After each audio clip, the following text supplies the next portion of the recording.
This conference will now be recorded. अद्य सोमवासरः अथवा इन्दुवासरः श्रावण पौर्णिमा राखी पौर्णिमा इति लोके अथवा नारणी पौर्णिमा इति लोके दिनांक 3 अगस्त 2020 चरक सूत्रस्थान अध्याय 25 अग्र संग्रह शंखं चक्रं गदौकान् दधमृतकटं चारुदौर्भिश्चतुर्भिः सूक्ष्मस्वच्छातिरुद्यांशुकपरिविलसन् मौलिमम्बोजनेत्रं कालाम्बोधोज्ज्वलाङ्गं कटितटविलसच्चारुपीताम्बराढ्यं वन्दे धन्वन्तरिं तं निखिलगगवनप्रौढदावाग्निलीलम् प्रौढदावाग्निलीलम् ब्रह्मणो हि समारब्धामात्रेयाद्येषु पूजिताम्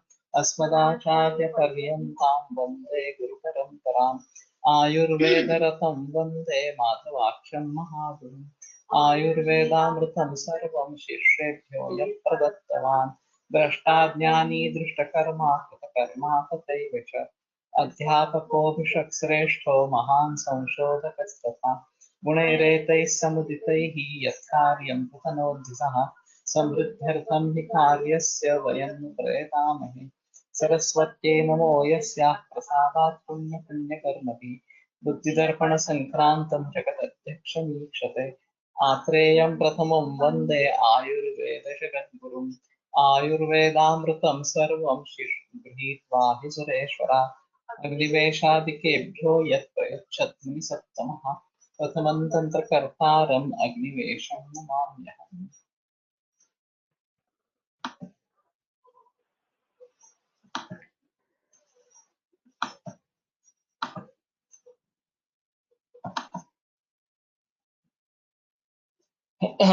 आमो विषमचिकित्सानां यथा मया उक्तम्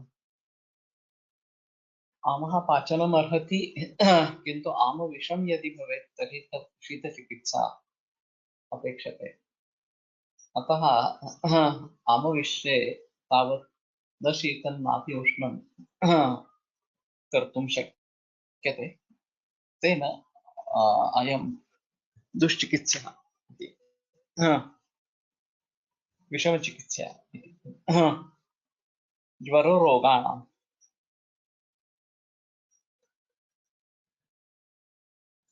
सभी रोगों में ज्वर अहम या अग्रिय इस प्रकार का है। अब स्थिति हुई ऐसी है कि जब से ये एंटीबायोटिक का प्रचलन शुरू हुआ तब एलोपैथी ज्वर को केवल सिम्टम मानती है और इन्फेक्शन ये डिसीज को बताती है और फिर उसके लिए एंटीबायोटिक्स देना इस प्रकार की ट्रीटमेंट प्रचलन में है। फिर भी कई बार PUO इस प्रकार का डायग्नोसिस किया जाता है, पायरेक्सिया ऑफ अननोन ओरिजिन, और उसमें एलोपैथी कुछ नहीं कर पाती है, ऐसा है। तो हमारे हिसाब में वो किस प्रकार का ज्वर है ये समझकर उसकी भलीभांति चिकित्सा करना ये जरूरी होगा। हमारे हिसाब में भी ज्वर एक लक्षण हो सकता है बाकी अन्य व्याधियों में, और उसके लिए उस रोग की चिकित्सा करना जरूरी होती है। तेषां प्रधान प्रश्न प्रश्नः मूल रोग अगर शांत हो जाता है तो उपद्रव जो है या लक्षण स्वरूप जो है वो निकल जाता है, ऐसा है। तो हमारे हिसाब में कौन सा व्याधि है ये देखना जरूरी है। अगर ज्वर ही व्याधि है ऐसा है तो ज्वर की ही भलीभांति चिकित्सा करनी है और उसमें अहम चीज लंघनम स्वेदनम कालो यवाग्वस्तिक्तको रसा वगैरह इस प्रकार के जो सूत्र बताए गए हैं वो है। अभी फिर से एंटीबायोटिक्स का प्रभाव कम होता जा रहा है और फिर से एलोपैथी में पूरा फेल्योर उसके बारे में आएगा और ना कि वहाँ आम की चिकित्सा होती है, अग्निमांड्य की चिकित्सा होती है, धातु बल के बारे में विचार होता है केवल सिम्टोमेटिक रिलीफ इस प्रकार के देते रहते हैं।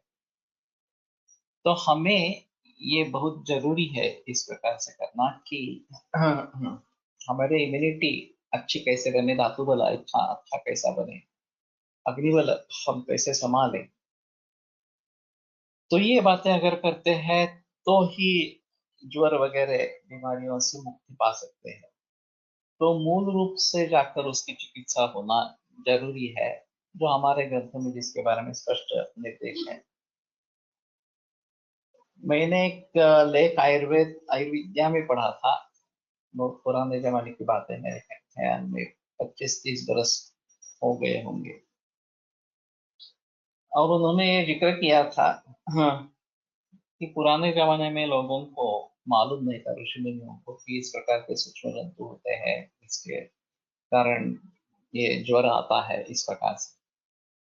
तो उन्होंने लंगरम स्वेदनम कालो वगैरह सूत्र लिख दिया। हाँ, लेकिन अभी तो पता चल गया है कि ये जंतुओं के कारण, सूक्ष्म कीटाणुओं से होता है, और एंटीबायोटिक दूसरी दवा है इस प्रकार से। तो लंघन नहीं करना है, बल्कि भरपूर खाना पीना खाना है, करना है इस प्रकार से। और क्योंकि एंटीबायोटिक्स लेनी है तो उसका वीर्य सहन होना जरूरी है। तो ये एक अजीब इस प्रकार की बात है। अभी भी इन्फेक्शियस डिसीजेस में एंटीबायोटिक्स लेना और उसका वीर्य सहन होने के लिए खाना पीना भरपूर लेना, इस प्रकार का प्रचलन है। ये सरासर गलत इस प्रकार की चीज है। तो हमें ये सावधान रहना है इसके बारे में कि अग्नि कैसा है, इसके आधार पर ही क्या खाना लेना है नहीं लेना है, इसके बारे में सोचना है। प्रायः द्रवाहार जो है वो लघु होता है, और द्रवाहार इस प्रकार से लेते हैं, चाहे नाजा मंडो हो या पेया हो या यूष हो, इस प्रकार के वो थोड़ा पेया कफम वर्धयति, इसको ध्यान में रखना है। तो कफ का अगर प्रभाव है, प्रबलत्व है, तो पेया नहीं देनी है, फिर यूष ही अच्छा ऑप्शन है। और केवल मुद्गी यूष ही देना ऐसा भी नहीं है, चढ़क यूष वगैरह भी दे सकते हैं, ऐसा इसमें प्रॉब्लम नहीं है, कफ का अगर ज्यादा जिक्र हो तो। लेकिन इस प्रकार से अगर परहेज रखते हैं तो जल्दी ज्वर कंट्रोल में आ जाता है। अभी हमारी इम्यूनिटी कम हो गई है और जंतुओं की इम्यूनिटी बहुत बढ़ गई है, ऐसी स्थिति है। तो इस हालात में अग्नि को कैसे संभाले, ये एक अहम इस प्रकार की चीज होती है। और उसको ध्यान में रखते हुए ज्वर की चिकित्सा होनी है। तो अगले कुछ वर्ष में हमें फिर से टाइफाइड, यक्ष्मा वगैरह वगैरह रोगों की ट्रीटमेंट करनी पड़ेगी, ये स्पष्ट है। एलोपैथी फेल हो जाएगी, और फिर उसके बारे में हमें ही जो कुछ करना है उसके बारे में सोचना पड़ेगा इस प्रकार से। कुष्ठम दीर्घ रोगाणम, दीर्घ रोगों में कुष्ठ सबसे अहम इस प्रकार का है। तो ये लंबी देर तक चलने वाली बीमारी है, और फिर सिम्टोमेटिक रिलीफ से काम नहीं चलेगा। तो मूल रूप से व्याधि जाना जरूरी है। इसमें यही सिर्फ है कि पूर्व जन्म से भी संबंध इसका हो सकता है, जिसके बारे में पता नहीं चलता। और फिर यशस सीमित इस प्रकार का हो जाता है। तो उसके बारे में अगर हम समझ सके तो बेटर ऑप्शन है।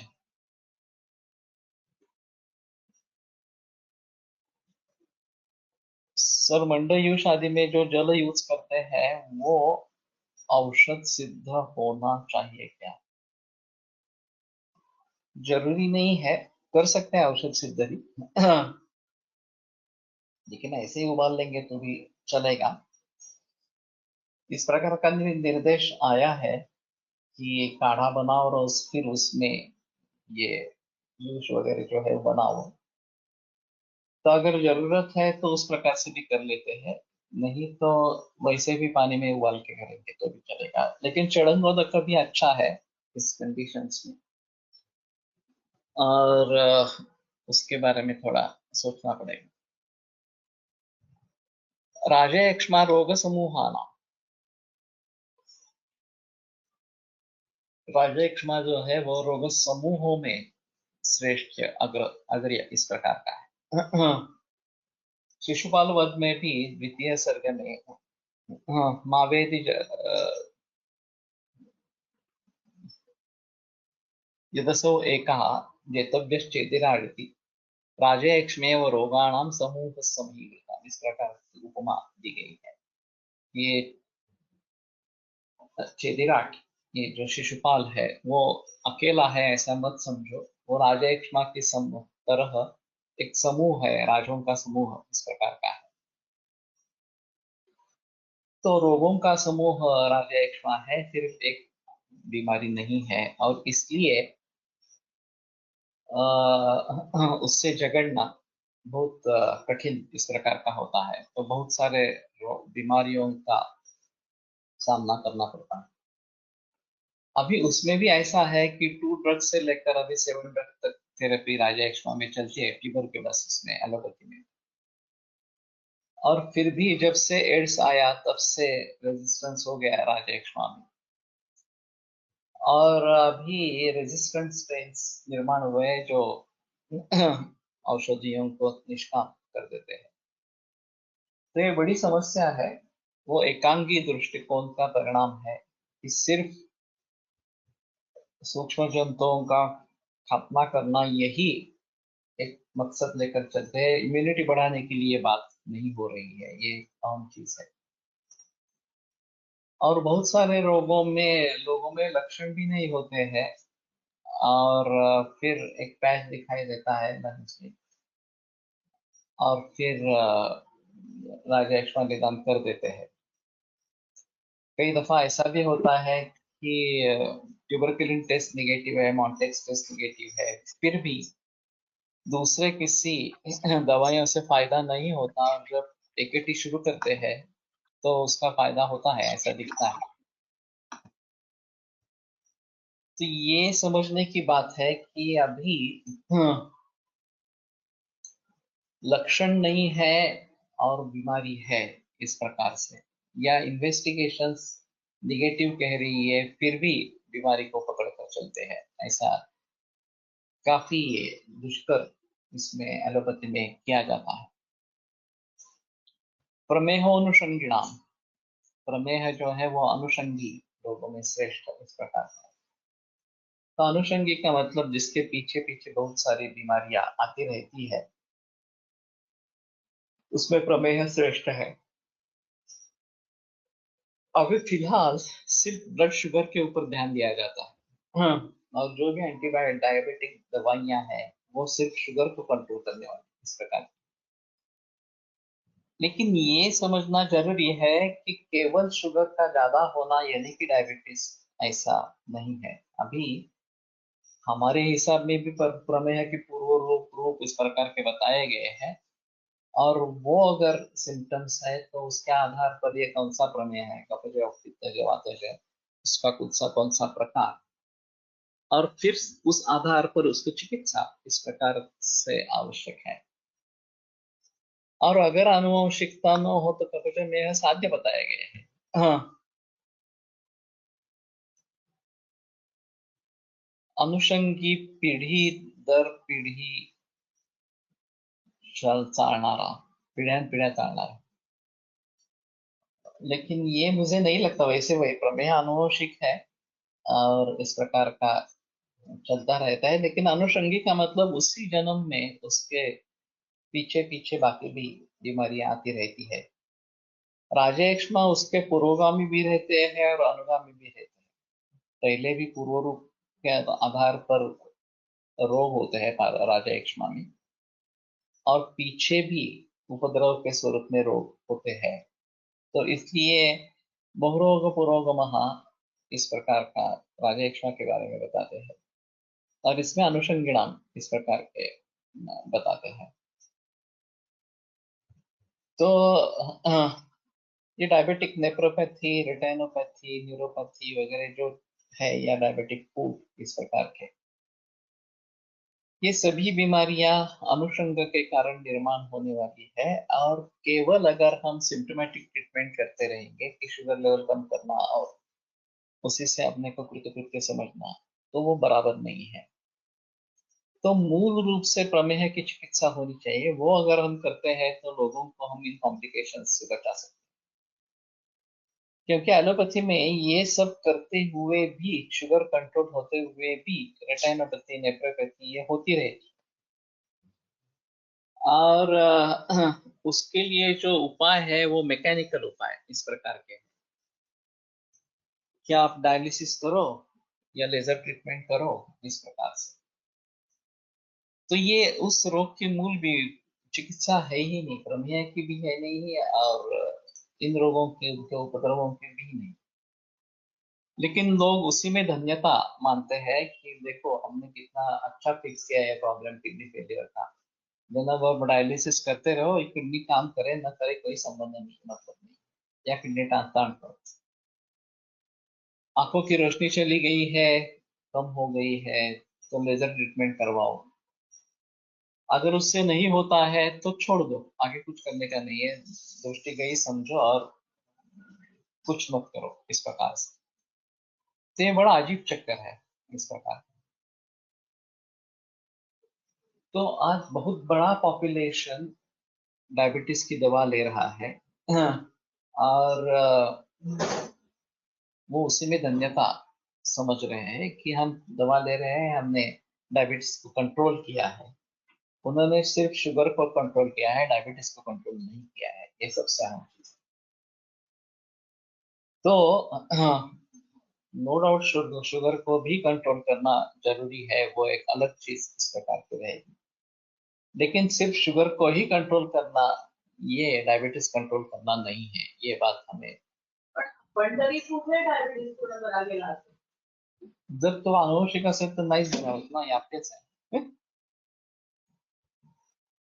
अगर अनुवंशिक नहीं है और कफज प्रमेय है, तो याप्य काय पूर्ण बरा झालेला आहे आणि आपण ते कुठे होणार? लक्षणांमध्ये पण इसमें ही तात्पुरती पण असू शकतात ना.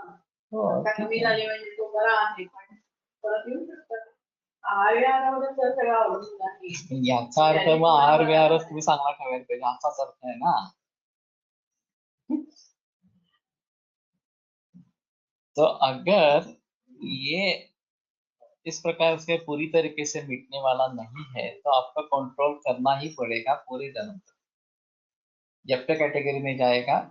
और औषध आहार विहार ये सब ठीक चलते रहेंगे तो कंट्रोल रहेगा, इस प्रकार से है।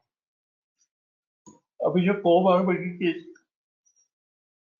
दिख रही है कोरोना के साथ, उसमें डायबिटीज का एक अहम रोल इस प्रकार का है। अब शुगर अनकंट्रोल्ड होना, ये बताते हैं कि उसके लिए कोमॉर्बिडिटी के लिए कारण इस प्रकार का। तो सिर्फ मैकेनिकली शुगर मेंटेन करना इतना काफी नहीं है, उसके आगे हमें जाना जरूरी है। जलोकसा अनुशस्त्राणाम, जलोकस जो है वो अनुशस्त्रों में श्रेष्ठ इस प्रकार की है। तो इसमें ऐसा होता है कि हाँ, अभी गजानन वारजे करके एक स्टूडेंट है, शायद इसमें अभी होगा। खास करके प्लास्टिक सर्जरी इस प्रकार की अगर होती है, तो उसके बाद में लीच एप्लीकेशन करने से सर्कुलेशन सुधरता है। उंगली कट गई हो इस प्रकार से, तो ये जोड़ने की सर्जरी की जाती है, प्लास्टिक सर्जरी भी उसमें होती है। और उसके बाद में अगर लीच एप्लीकेशन करते हैं तो जख्म जल्दी ठीक हो जाती है और सर्कुलेशन अच्छा हो जाता है। तो उसके पहचान वाला कोई एलोपैथी का सर्जन है, वो उसको बुलाता रहता है, इस प्रकार के करने के बाद उसको बुलाता रहता है और वो जलों का उच्चारण करते हैं इस प्रकार से। तो ये एक अहम है, अनुशस्त्र इस प्रकार का है। और जहाँ जलौका का उपयोग है वहां जलौका का ही अच्छा उपयोग है। वास्तव में पित्त दुष्ट रक्त के लिए बताई गई है जलौका, लेकिन कुष्ठ हो, माइग्रेन हो, दंतशूल इस प्रकार का हो, बहुत सारे अवस्थाओं में जलों का या विद्रधि इस प्रकार का हो, एक्सेस हो, तो उसमें जलों का बहुत अच्छा काम करती है। या जो सेल्यूलाइटिस इस प्रकार की है, उसमें भी जलों का बहुत अच्छा काम करती है। तो अणुशस्त्र इसमें इसमें एक सिलेक्टिव एक्शन है जलोका में, कि जो अशुद्ध रक्त पहले चूस लेती है, तो ये एक अहम चीज रहेगी उसके बारे में। बस्तिस तंत्राणाम, तो तंत्र इसमें बस्ती श्रेष्ठ इस प्रकार का है। वास्तविक ऐसा है थोड़ा सा कि बस्ती वैसे भी आधी चिकित्सा या पूर्ण चिकित्सा है, और उसका एक तंत्र है। लोगों को ये बात समझ में नहीं आती है कि सिर्फ पक्वाशय में इस प्रकार से देने से पूरे शरीर में किस प्रकार से इफेक्ट हो जाता है। तो ये वातस्थान है, और वहां वात को अगर जीत लिया तो पूरे देह शरीर में जो भी वात प्रकोप है उसकी शांति हो जाती है। अभी ये गट ब्रेन, इसके आधार पर इसके बारे में हम थोड़ी संगति लगा सकते हैं। तो जितने न्यूरॉन्स ब्रेन में है या सेंट्रल नर्वस सिस्टम में है, उतने ही न्यूरॉन्स गट में है, ऐसा एलोपैथी का भी कहना है। तो ये एक अहम चीज रहेगी कि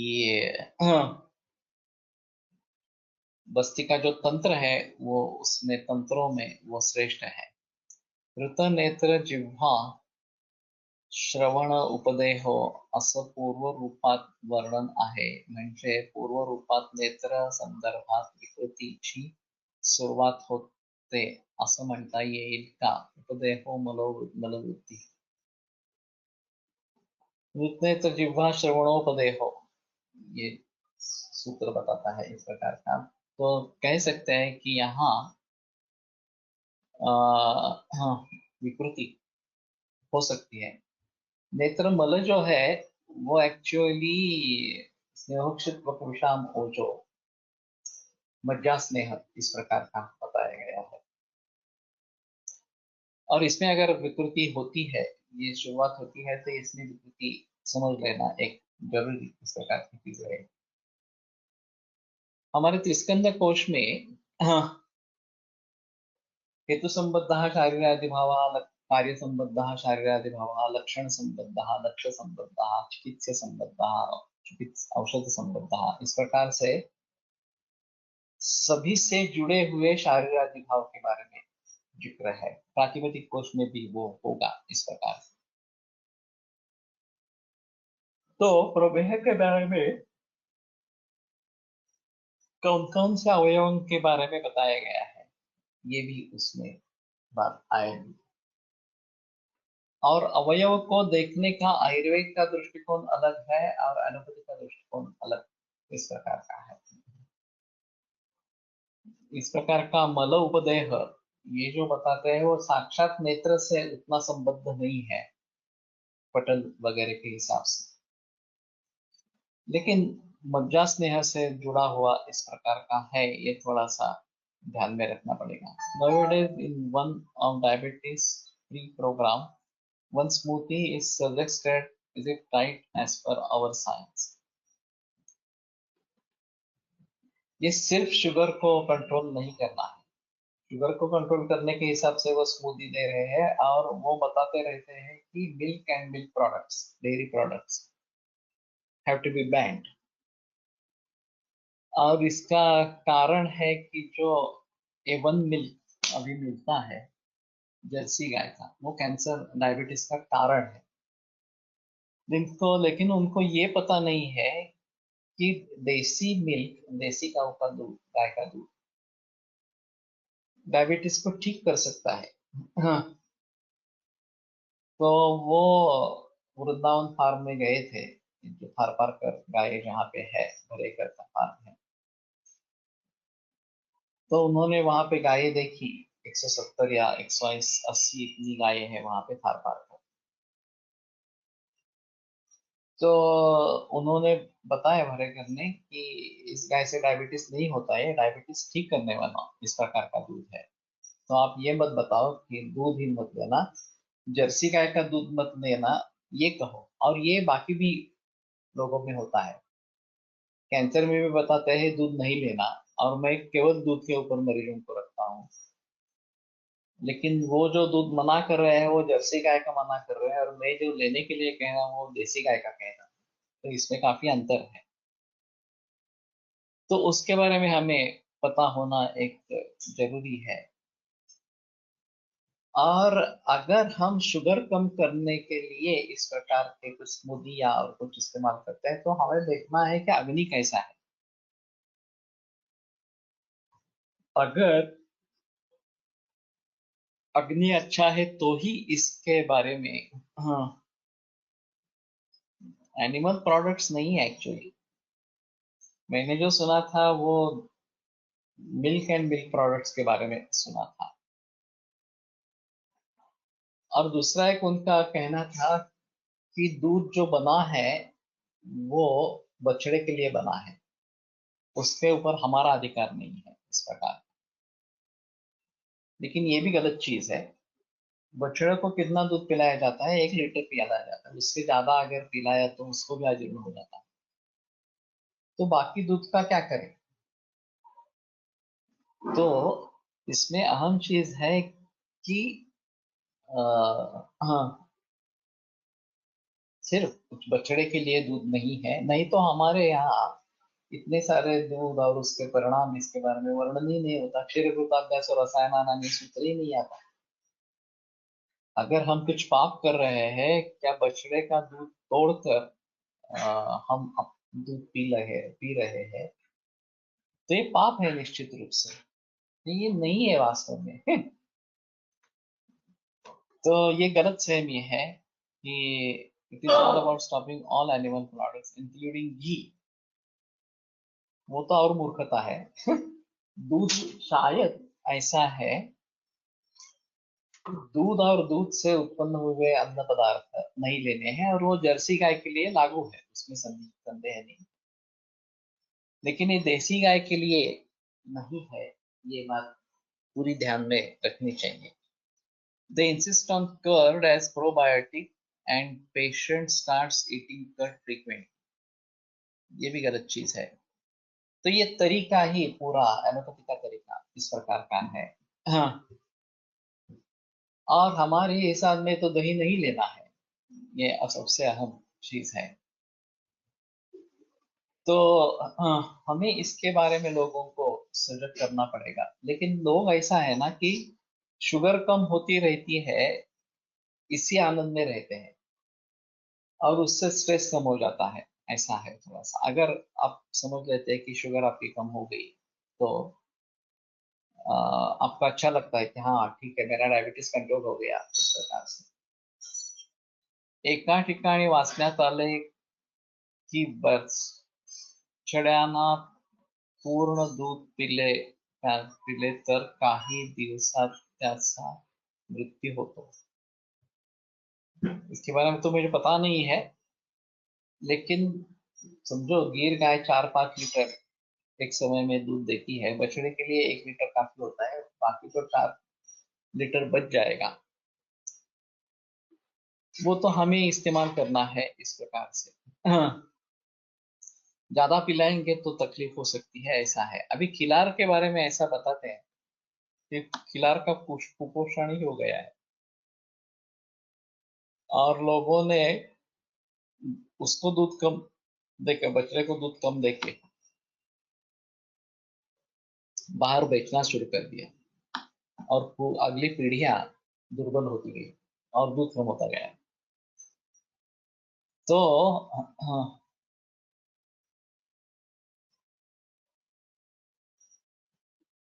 तो जो 7 लॅब लागतात म्हणजे काय, जुलाब लागतात। तो ठीक है, उसका अजीर्ण होता है। तो ये सही है कि केवल बछड़ों के लिए दूध का निर्माण नहीं है, और हम उसको पालते हैं। ऐसा नहीं है कि जंगल में घूमने वाला गवाह जो बताते हैं जंगल में घूमने वाला है, उसकी पत्नी का या उसकी जो औरत है उसका क्या होता है मालूम नहीं है। वो अपने बछड़े को पिलाने के बाद उसका दूध शेष रह जाता है नहीं रह जाता है उसके बारे में पता नहीं है। या हाथी वगैरह के बारे में भी इसके बारे में पता नहीं है, जो जंगली जानवर इस प्रकार के हैं। लेकिन बाकी जो हम जिनको पालते हैं पेट एनिमल्स है उनके बारे में कोई संदेह नहीं है कि ये हमारे हिसाब में अच्छा है, पीने के लिए अच्छा है, उसके जो भी गुणधर्म है उसको समझ भली भांति समझ कर वो लेना है नहीं लेना है इसके बारे में सोचना है। और इसमें पाप कर्म बिल्कुल नहीं है कि हम उनका दूध छीन रहे हैं, ऐसा बिल्कुल नहीं है। हिमवान औषधि भूमि ना, हिमवान हिमालय जो है औषध भूमि में श्रेष्ठ इस प्रकार का है। तो इसमें संदेह नहीं है। और खास करके तिबेटन आयुर्वेद मेडिसिन जो है वो हिमालय से आती है और उनका एक अहम होता है, महत्व होता है। मुझे सौभाग्य मिला था कि तिबेटन आयुर्वेद का कोर्स बनाए इस प्रकार के लिए, उसका सिलेबस निश्चित करें। और मुझे वहां पता चला कि वहां मूत्र परीक्षा और नाड़ी परीक्षा को काफी ज्यादा महत्व है।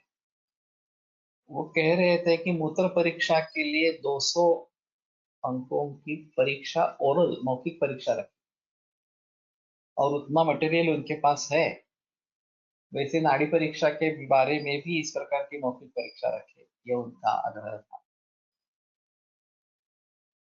तो एक विश्वव्यापी आयुर्वेद किस प्रकार का है इसके बारे में थोड़ा सोचना जरूरी पड़ेगा।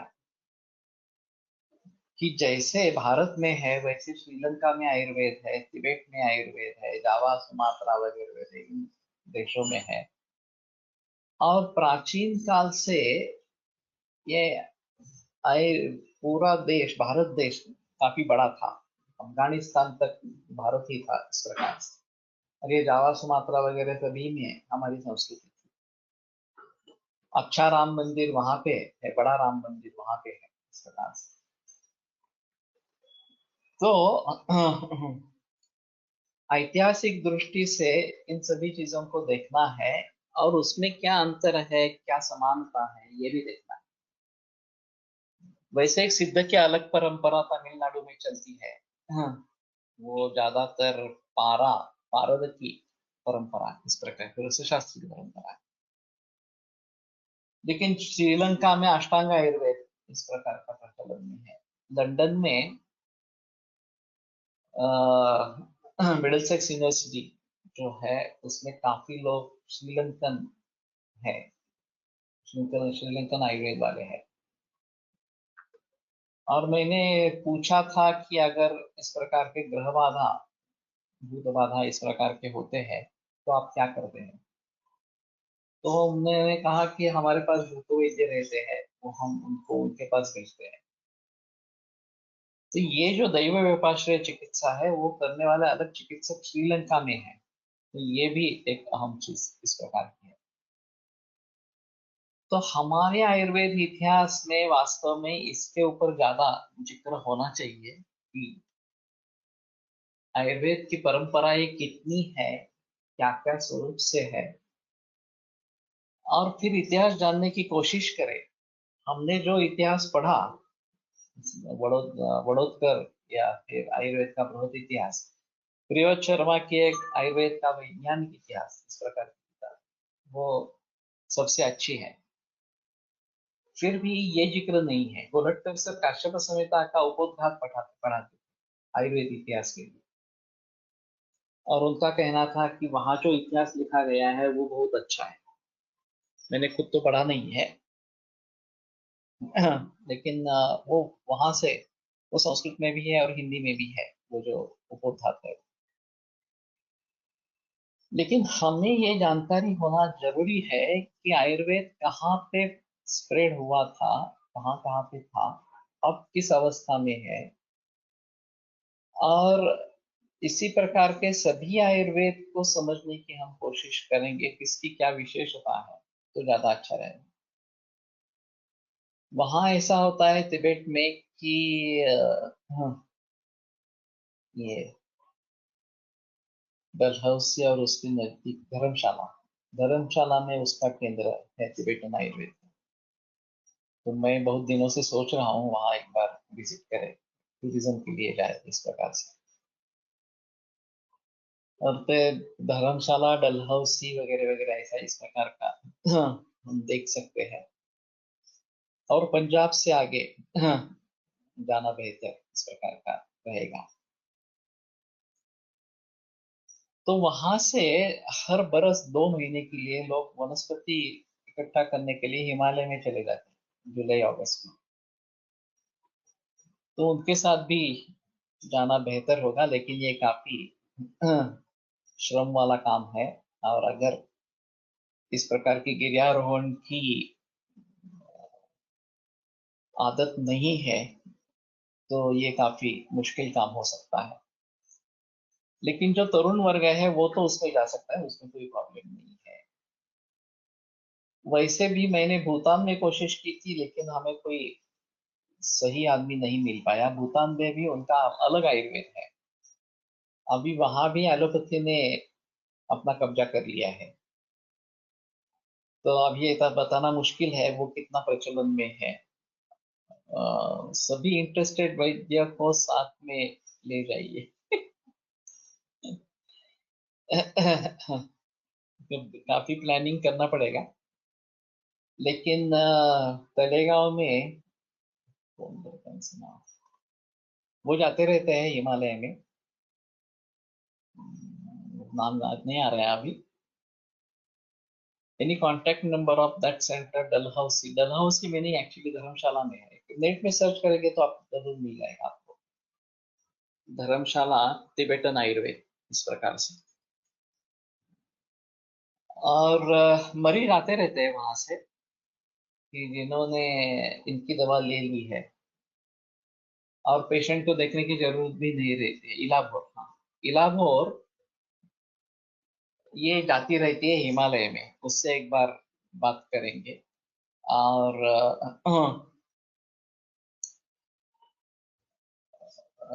फिर इसके बारे में पता चल जाएगा। और वो जब जाती है वही उसी समय जाए तो थोड़ा बेहतर इस प्रकार का रहेगा। अभी मालूम नहीं वो हर बरस जाती है नहीं जाती है इस प्रकार से, लेकिन ये एक अहम चीज इस प्रकार की रहेगी। और खास करके जिनकी फोटोग्राफी अच्छी है वो भी साथ में जाए, जैसे चिन्मय फ्रांस पे है इस प्रकार से।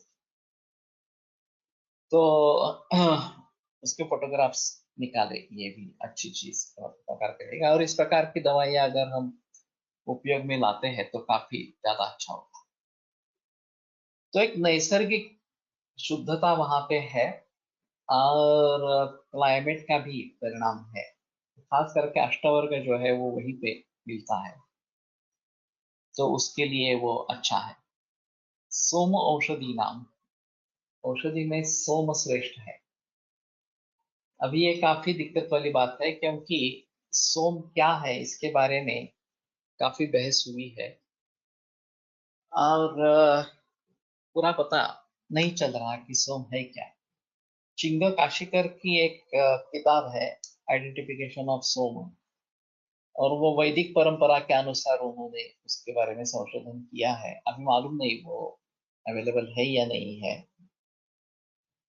और उनको जाकर भी अभी काफी बरस हो गए। लेकिन आइडेंटिफिकेशन ऑफ सोम इस प्रकार की एक है वहां पे, जो वर्णन है कि चंद्रकला जैसे एक एक पान बढ़ता जाता है, पौर्णिमा को वो पूरी सजती है पानों से, और फिर एक एक पान निकलता जाता है इस प्रकार का। ऐसी वनस्पति कहाँ देखी, ये अजीब है। Tibetan medicine or Ayurvedic herbs only, वो तो सही है, लेकिन शिलाजीत का इस्तेमाल होता है। भस्म इस प्रकार का नहीं है। लेकिन मुझे पक्का मालूम नहीं है, क्योंकि जब तक वहां पे जाकर देखेंगे नहीं तब तक ये पता होना जरा मुश्किल है। लेकिन एक ऐसी चीज हो सकती है कि आयुर्वेदिक पर्यटन वैद्यों के लिए बनाई। सन 1993 आई सपोज, हम सब मिलकर, एक 13 वैद्य मिलकर केरल में गए थे। और कोट्टकल, कोयम्बतूर और त्रिवेंद्रम, यहाँ पे जाके आए। त्रिवेंद्रम में त्रिवेणी नर्सिंग होम जो है वो भी देखा। कोट्टकल में ये आर्य वैद्य फार्मेसी, ये भी देखी। इस प्रकार से काफी लोगों से मुलाकातें हुई। ये अस्थि संदान करने वाले एक वैद्य उस समय थे, अर्जुनंद करके, और उनका बड़ा अच्छा काम था और गरीब लोगों के लिए खास करके था। तो ये भी एक हम कोयम्बतूर में दिखाई दिया इस प्रकार से। एक रस वैद्य से भी कोयम्बतूर में मिले, सिद्ध वैद्य से। तो शायद इस प्रकार का पर्यटन हो सकता है। ऐसा ही हिमालय में पर्यटन करें, ये भी चीज हो सकती है। Triveni nursing home is doing surgical work, but जो वहाँ पे डॉक्टर्स हैं अभी, पुराने जमाने के जो थे वो केवल तमिल ही बोल पाते थे या मलयालम नहीं बोल पाते थे। अभी उनका जो लड़का है वो अंग्रेजी बोलता है और करता है सभी, तो लोग काफी उसके संबंध में रहता है। यहाँ एक हमारी स्टूडेंट का कॉम्प्लिकेटेड नी फ्रैक्चर था, तो खास करके उनको यहाँ पुणे में बुला के वो ट्रीट किया और वो बहुत ही अच्छा ट्रीट हो गया। तो ये एक अहम चीज है। ये हार्डली कुछ 5 सेकंड का काम था, सेटिंग ऑफ द फ्रैक्चर, लेकिन वो इतने झट से और इतने आसानी से उन्होंने किया। ये my aunt was taking Tibetan medicine for CLL. She is now completely disease free. There is a doctor practicing in Mumbai. She was has vast experience in blood cancer treatment. अच्छी बात है। CLL वैसे भली भांति treat कर सकते हैं, CLL का उतना प्रॉब्लम नहीं है। CML या CLL, AML और ALL ये काफी मुश्किल है। तो एक्यूट कंडीशन है, ब्लास्ट सेल्स बहुत ज्यादा है, तो बहुत दिक्कत होती है। लेकिन CLL और CML मरीज मेरे पास ज्यादा नहीं आए हैं, और वो समझते रहते हैं कि एलोपैथी की दवा लेते रहे तो ठीक रहता है, तो और कुछ करने की जरूरत नहीं है, ऐसा समझते हैं। सर्जिकल वर्क भी करते हैं, लेकिन सिर्फ वैसा ही है ऐसा नहीं, ट्रेडिशनल भी अच्छा है उनका। Doctor Yeshi Dhonden is very famous Tibetan physician in Dharamshala, especially cancer. हाँ, कैंसर के लिए तो ये है अहम चीज, और अच्छा है, उसमें कोई संदेह नहीं है। सोमाई चंद्र ले सकते हैं, वैसा तो है। इसीलिए ये मैंने जो बताया कि पत्ते बढ़ते जाते हैं और घटते जाते हैं, इस प्रकार से, इस प्रकार के बारे में, सोम के बारे में वर्णन आता है। तो इसके बारे में थोड़ा सोचना पड़ेगा। लेकिन तिब्बत में काफी परंपरा ये होगी, ये तो अभी भारत में स्थित है, लेकिन तिब्बत में काफी परंपराएं होगी। अभी वो कब्जे में है चाइना के। वास्तविक चाइना ने जब तिब्बत पर कब्जा कर लिया तो हमारा मानस सरोवर भी उनके कब्जे में आ गए। अगर आगे जाकर कुछ हो सकता है और कम से कम हम तिब्बत को मुक्त करा सकते हैं तो भी अच्छा रहेगा चाइना के यहाँ से। लेकिन मानस सरोवर के बारे में काफी कथाएं प्रचलित है, और उसकी परिक्रमा करना भी एक अद्भुत इस प्रकार का अनुभव है। तो ठीक है। लेकिन मैं समझता हूँ कि तिबेटन आयुर्वेद या श्रीलंकन आयुर्वेद, इसके बारे में जानकारी लेना जरूरी है, और आयुर्वेद का इतिहास इसके आधार पर बने, ये ज्यादा अहम इस प्रकार का होगा। मरुभूमि आरोग्य देशाना। मरुभूमि जो है वो आरोग्य देश में श्रेष्ठ इस प्रकार की है। तो हाँ, ये देखना जरूरी रहेगा कि राजस्थान जो मरुभूमि है और आसाम ये अनुप्रदेश इस प्रकार का है, तो कंपैरेटिव व्यू करके हाँ, वहाँ का स्वास्थ्य कैसा है और मरुभूमि राजस्थान का स्वास्थ्य कैसा है इसके बारे में जानकारी हासिल कर सकते हैं। कोई हाँ, रेगिस्तान के लोग कम बीमार हो पड़ते हैं। रेगिस्तान तो और ही आगे चला गया, लेकिन हमारे यहाँ राजस्थान तो है, उतना नहीं है लेकिन है फिर भी। तो मरुभूमि इसमें श्रेष्ठ प्रकार बताई गई है, लेकिन बारिश कम होती है ये भी है। अभी कोरोना में भी राजस्थान का डेथ रेट कम है। ओके, तो एक अहम चीज इसके बारे में रहेगी।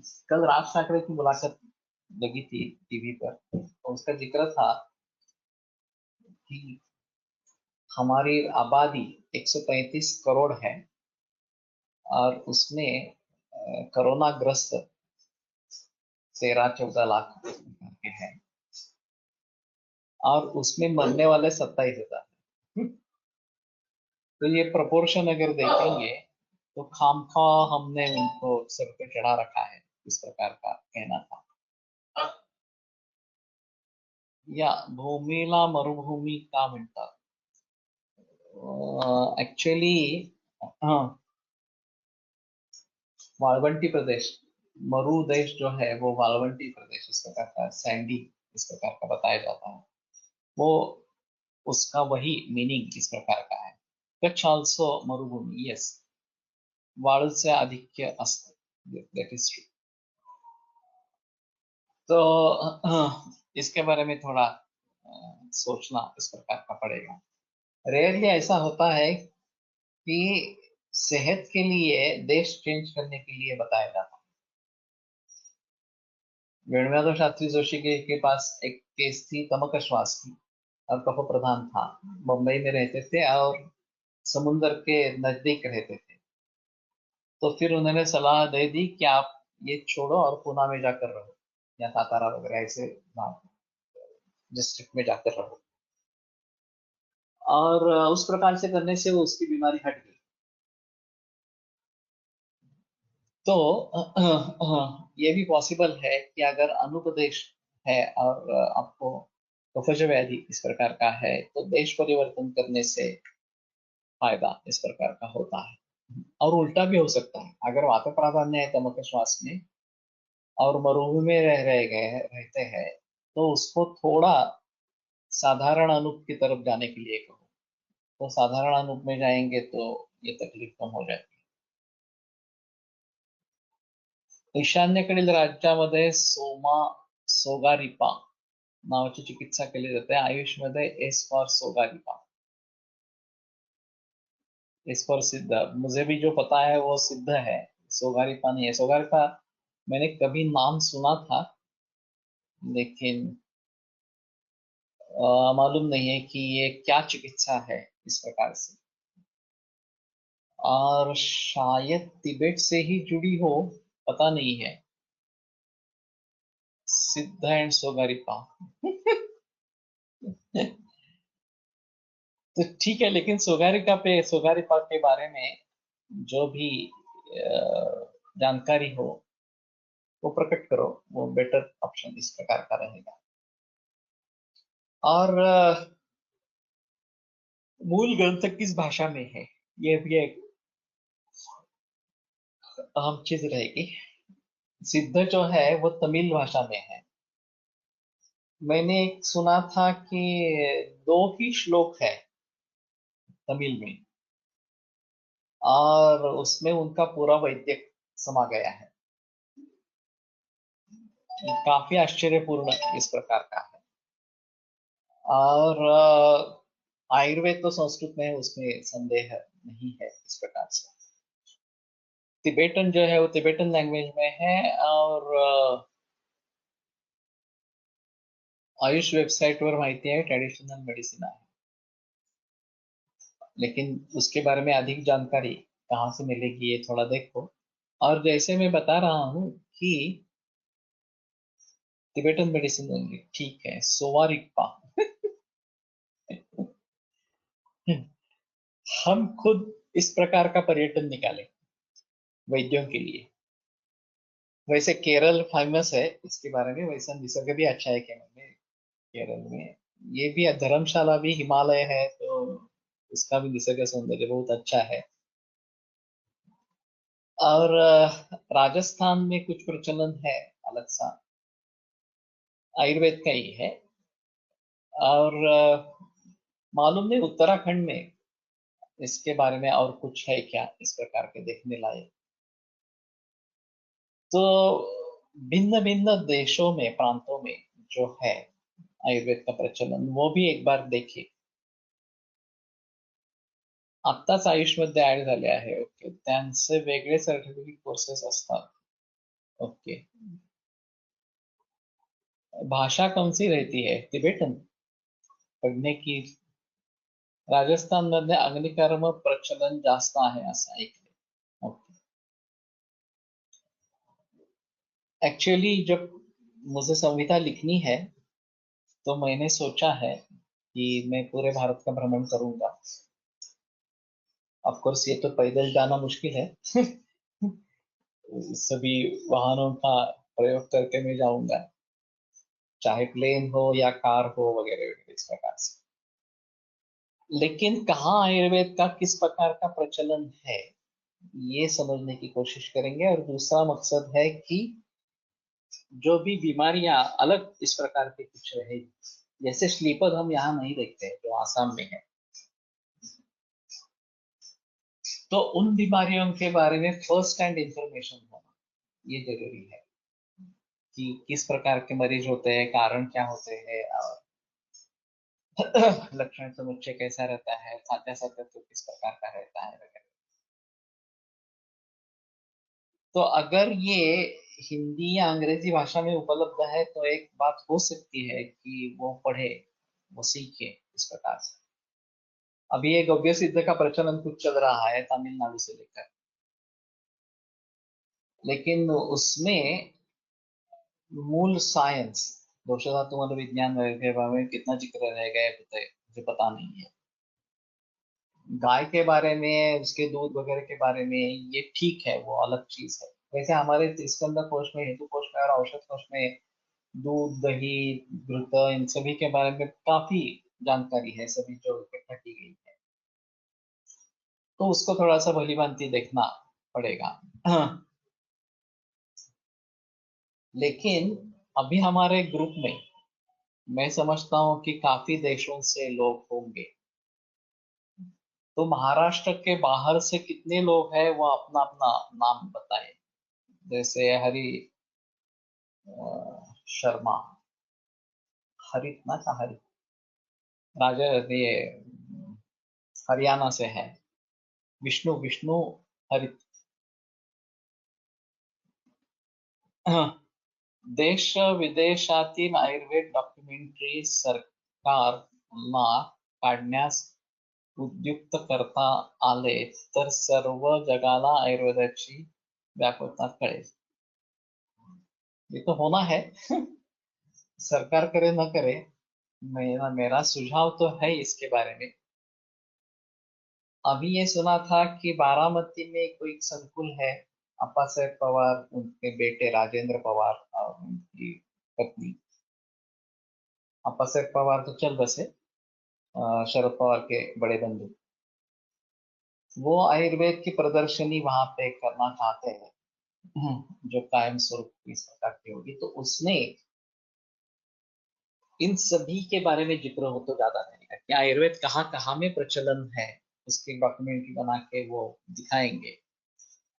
सिद्धा में भी वात पित्त कफ सिद्धांत होते हैं, या होते हैं विष्णु हरित, हाँ। तो तुम हरियाणा से हो, लेकिन और कौन कौन लोग हैं जो अन्य देशों से हैं, कर्नाटक से कुछ लोग हैं, उसके बारे में मुझे संदेह नहीं है, केरला वाले एक दो होंगे शायद, लेकिन बाकी राजस्थान या गुजरात या फिर उत्तराखंड वगैरह वगैरह उसमें से कोई अगर है तो पता करें। Ankur Mahajan, Chhattisgarh. Okay. I am from Kanyakumari. Okay. Sir, why can't we make a museum like Kerkar, which will show history to present status of Ayurveda and various parampara? That is what I am thinking. वही मेरे मन में है। और जैसे ही अक्षरधाम है वैसे आयुर्वेद धाम बनाना चाहता हूँ। आई am from Udaipur, Rajasthan. Mahesh Kumar Gupta. Okay. तो इसमें और भी अगर लोग जुड़ जाएंगे, सभी भारत से लोग जुड़ जाएंगे, तो बेहतर इस प्रकार का होगा। वहाँ की जो भी परंपराएं हैं उनके बारे में जानकारी हासिल करना जरूरी है। Land with contribution by all vaidyas. मालूम नहीं, हम कोलकाता प्रतिष्ठान में लैंड खरीदने की सोच रहे हैं बहुत वर्षों से, और वो अभी तक हुआ नहीं है वास्तव में।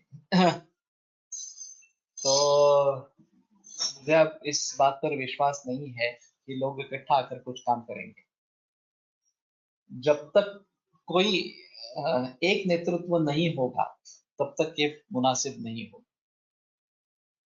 अगर सिंगल हैंडेड इस प्रकार का नेतृत्व रहेगा, जो भी संस्थाएं उभरी है वो सिंगल हैंडेड उभरी है, चाहे कोट्टकल वाली चीज हो, वॉरियर ग्रुप है, या फिर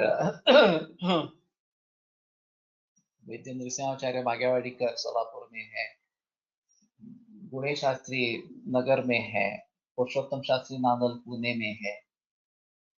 तो ये सभी एक वैद्य ने निर्माण किया है और बाकी सब उसके फॉलोअर्स हैं। उनकी एक विजन अलग थी। तो अगर एक व्यक्ति का कहा माना जाए और उसकी विजन अच्छी हो तो फिर ये बात हो सकती है, नहीं तो ये काफी मुश्किल इस प्रकार की बात है।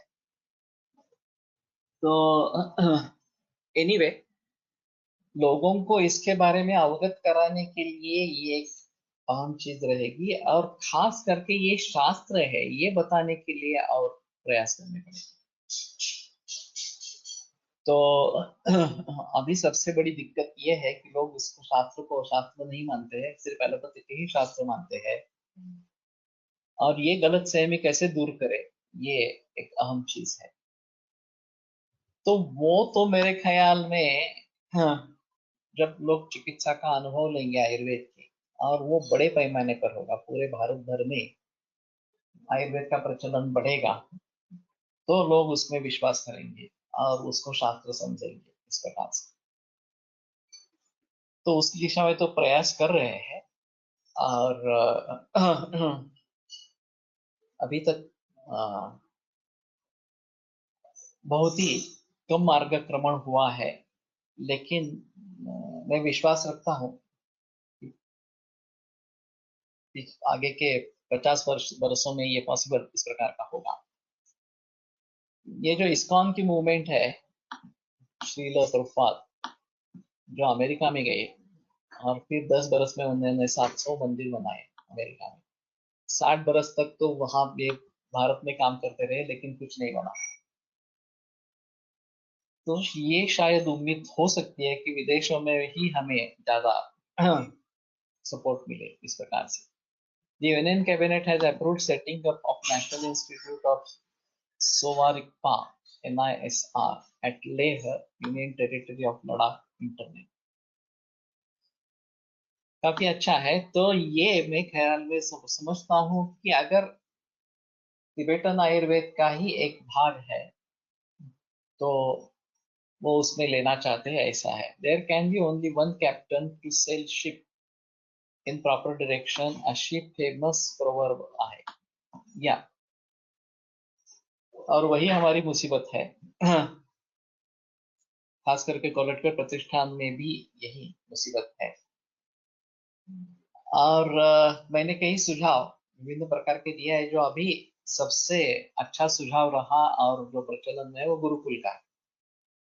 शुरू में उसका भी अंतर्गत विरोध थोड़ा हुआ था, लेकिन फिर भी वो प्रचलन में आ गया और पता चला कि ये बहुत अच्छा है।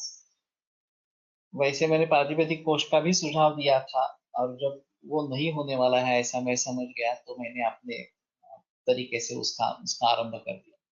तो अब ये सिंगल हैंडेड प्रोजेक्ट है, सिर्फ मेरे द्वारा किया जा रहा है इस प्रकार से। तो ये एक अहम चीज है कि हमारे हम में एकता होनी चाहिए, हमारा एक ही लीडर होना चाहिए वास्तव में इस प्रकार से। तो ठीक है, आगे देखते हैं किस प्रकार से होता है। सो मरुभूमि है आरोग्य देशाना। तो एक प्रयास करते रहे कि पूरे देश भर से इसमें लोग जुड़ जाए, वैद्य जुड़ जाए, और उनकी जो परंपरा है, खासियत है उस देश की, उसके बारे में बताते रहे। और हम भी देखेंगे कि ज्यादा से ज्यादा जो ट्रेडिशंस है वो समझ पाएंगे, चाहे तिबेटन हो, सिद्ध हो, यूनानी हो। यूनानी एक थोड़ा सा अलग है और भी इससे, लेकिन फिर भी मैं नहीं मानता कि वो बिल्कुल ही अलग है इस प्रकार के। लेकिन हमारे पहचान में उसके बारे में लोग नहीं है इस प्रकार से। और अभी पातंजलि योग सूत्र के साथ आयुर्योग की जो संकल्पना हो रही है, हाँ, आज शाम को 5 बजे के बाद फोन करो। अबोटिकिस, ठीक है। हाँ, तो इनके सभी के बारे में हाँ, हमें सोचना है, और ये बेहतर इस प्रकार करें। तो ठीक है, यहीं पे रुकते हैं, कल फिर से मिलेंगे। आयुर्वेद प्रकांडो निगदित इह हि शल्यतंत्र प्रधानः शिष्येभ्यः शाश्वतोऽयं निखिलजनकृपा व्याप्तचित्तेन येन आयुर्वेदस्य वाञ्छन् पुनरपि भुवने तां च सुष्ठु प्रतिष्ठां श्रेष्ठं धन्वन्तरिं तं प्रणमति च सदा वैद्यवर्गो हि नूनम् वैद्यवर्गो हि नूनम्। विरम्यते व्याख्यानमातरः श्वः पुनरपि मिलिष्यामः। ये देश के अंतर से होता है। पूना थोड़ा साधारण है, साधारण जंगल, और बम्बई साधारण अनूप या अनूप इस प्रकार का कहलाता है।